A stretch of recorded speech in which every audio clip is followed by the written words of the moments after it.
Perkenalkan, nama saya Alfi Buya dari kelas 3C Manajemen Fakultas Ekonomi Universitas Widyagama Mahakam Samarinda. Dalam video kali ini saya akan menjelaskan tentang apa itu data science dan metaverse. Data science adalah bidang yang mempelajari proses pengolahan data, mulai dari penggalian hingga presentasi datanya. Tujuan utamanya adalah untuk mengubah data mentah menjadi informasi yang bermanfaat. Data science dibangun berdasarkan disiplin ilmu matematika, statistik, dan komputer. Kombinasi disiplin ilmu tersebut membuat data science powerful untuk mengubah big data. Data science dapat membantu proses pengolahan data yang meliputi pengumpulan data, manipulasi data, hingga analisis data dengan melakukan pemodelan pada kumpulan data untuk menghasilkan informasi berupa insight yang berguna dan bisa dijadikan pedoman dalam pengambilan keputusan di masa depan. Contoh penerapan data science sendiri sebenarnya sudah dimanfaatkan perusahaan-perusahaan untuk membantu pengolahan data yang dimiliki. Mereka menyadari bahwa kumpulan data yang diolah dengan tepat akan menghasilkan informasi yang berguna bagi kemajuan perusahaan. Data science mulai santer terdengar pada tahun 2018. Sejak itu data science menjadi populer dan mulai banyak diterapkan di berbagai bidang karena manfaat yang diberikan. Misalnya dalam industri makanan seperti restoran cepat saji. Dengan penerapan data science, kita bisa mengolah data penjualan seperti melihat preferensi konsumen dalam memilih menu makanan berdasarkan gender atau umur untuk menentukan komposisi paket menu, sehingga penjualan item tertentu yang sebelumnya kurang menjadi meningkat. Hal ini juga bisa diterapkan dalam industri retail untuk menentukan strategi promosi pada produk tertentu agar hasil penjualan untuk produk tersebut tidak menurun. Wajar saja jika data science banyak diminati oleh banyak pebisnis saat ini. Data science juga merupakan perpaduan interdisipliner dari penurunan data, pengembangan algoritma, dan teknologi untuk memecahkan masalah analitik dan kompleks. Sayangnya, sebuah riset menunjukkan bahwa 95% bisnis masih memiliki masalah terkait data. Itulah kenapa lebih dari 90% bisnis memutuskan untuk mulai berinvestasi di bidang data. Sayangnya terkadang masih ada orang yang sulit memahami perbedaan data science dan data analis. Padahal keduanya memiliki fungsi yang sangat berbeda. Data science adalah orang yang bertugas untuk mengumpulkan data, sedangkan analis adalah orang yang melakukan analisa data dan menafsirkan datanya. Jika dijelaskan secara keseluruhan, cara kerja data science sebenarnya cukup kompleks. Oleh karena itu, ada beberapa alur penerapan data science jika dijelaskan secara lebih simpel, yaitu yang pertama, perencanaan. Data scientist perlu merencanakan proyek yang akan dijalankan serta hasil yang mereka inginkan. Yang kedua, penggalian data. Proses pencarian data pun dimulai, baik melalui metode kualitatif atau kuantitatif. Yang ketiga, pengelolaan data. Setelah mendapat data yang diinginkan, data scientist akan menyimpan datanya secara teratur agar mudah untuk diakses. Yang keempat, identifikasi data. Data yang didapat akan diidentifikasi, biasanya dengan memasang kategori atau label pada masing-masing datanya. Yang kelima, analisis data.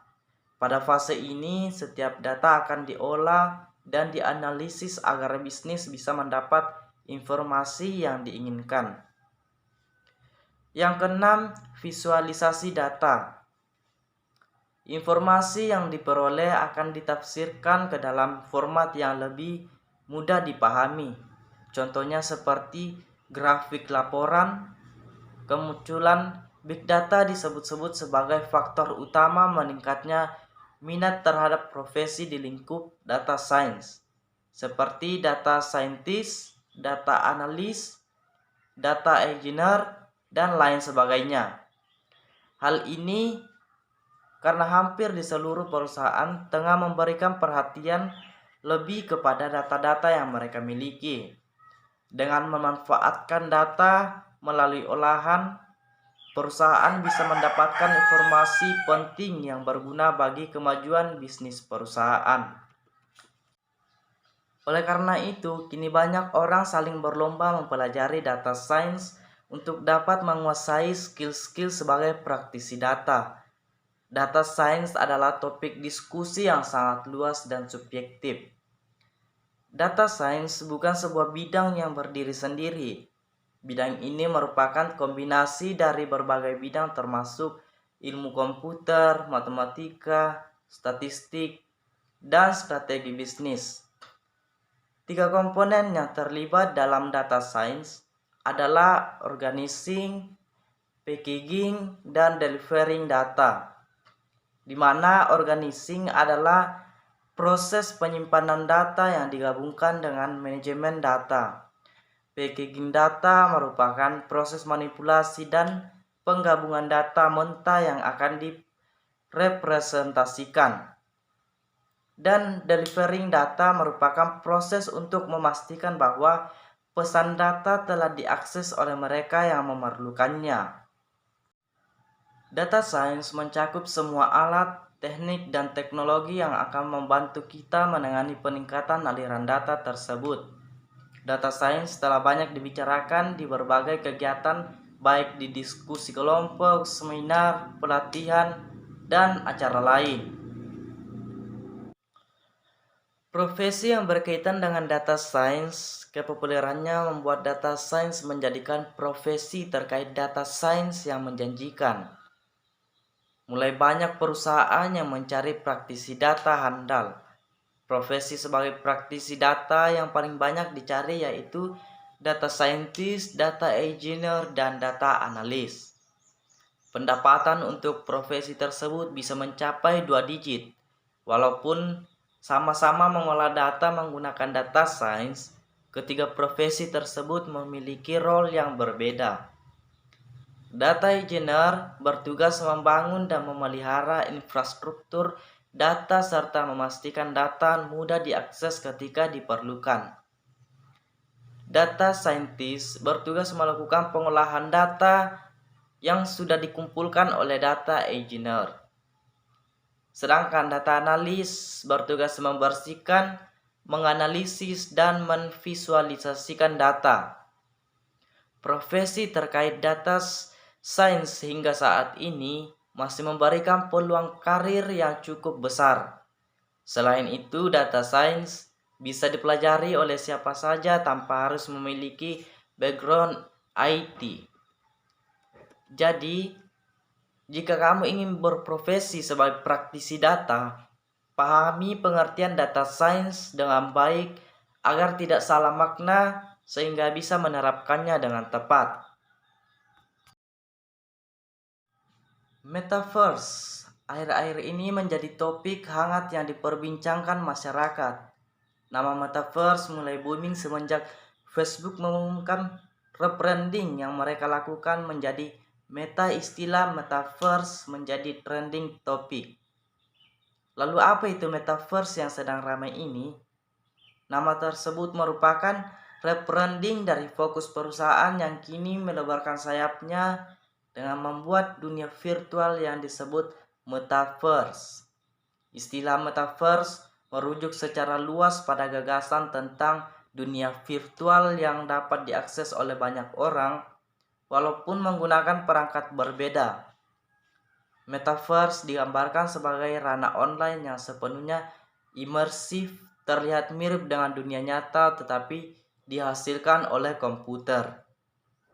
Metaverse merupakan ruang virtual yang diciptakan sebagai versi digital dari berbagai aspek yang ada di dunia nyata, baik itu interaksi antara manusia maupun fungsi ekonomi.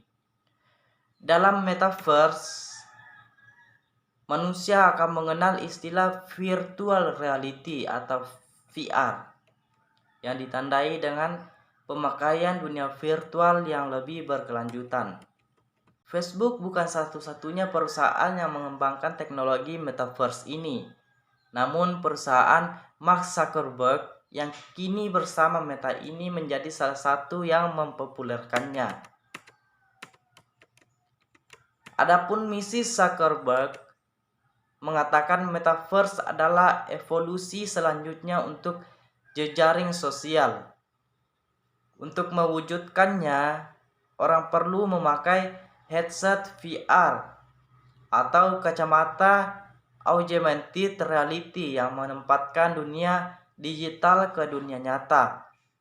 Mungkin juga ada hologram manusia hidup yang dipancarkan ke dunia nyata dari sistem proyeksi mutakhir. Salah satu contoh yang disebutkan Mark Zuckerberg pada metaverse ini adalah ketika kita sedang bermain game, kita tidak hanya merasa seperti berada di depan layar, tetapi kita merasa bahwa game tersebut berada di dunia kita. Seakan-akan bahwa game tersebut itu nyata, tidak hanya sekedar memainkan di layar. Begitupun ketika kita sedang melakukan rapat di metaverse, kita tidak merasa bahwa kita melakukan kontak mata di depan layar, melainkan kita merasa bahwa kita sedang melakukan rapat tersebut di ruangan yang nyata, bukan hanya di depan layar. Bahkan di metaverse ini, para arsitek juga bisa mendesain bangunan digital. Tak hanya itu, konser juga dapat dilakukan tanpa harus berada di lokasi secara fisik. Sistem ekonomi baru berdasarkan koleksi digital yang dikenal sebagai NFT akan memungkinkan orang membeli serta menjual barang dan jasa. Dari penjelasan metaverse di atas, apakah metaverse akan menggantikan internet? Mark Zuckerberg memberikan gambaran metaverse sebagai internet yang akan diwujudkan, yang pada dasarnya adalah versi internet yang ditingkatkan. Penggunanya dapat memiliki pengalaman berbeda yang tidak didapatkan pada aplikasi atau halaman Web 2D, dirangkum dari The Verge pada Rabu tanggal 22 Desember 2021. Melalui inovasi teknologi-teknologi baru dalam metaverse mungkin terdengar seperti mustahil. Namun kita tidak bisa menutup mata bahwa internet terus berkembang. Kejadian-kejadian yang tidak mungkin di masa lampau bisa menjadi kenyataan di masa kini. Sekian penjelasan sedikit dari saya tentang apa itu data science dan metaverse. Semoga penjelasan singkat ini menambah wawasan kita. Kurang lebihnya mohon dimaafkan. Terima kasih.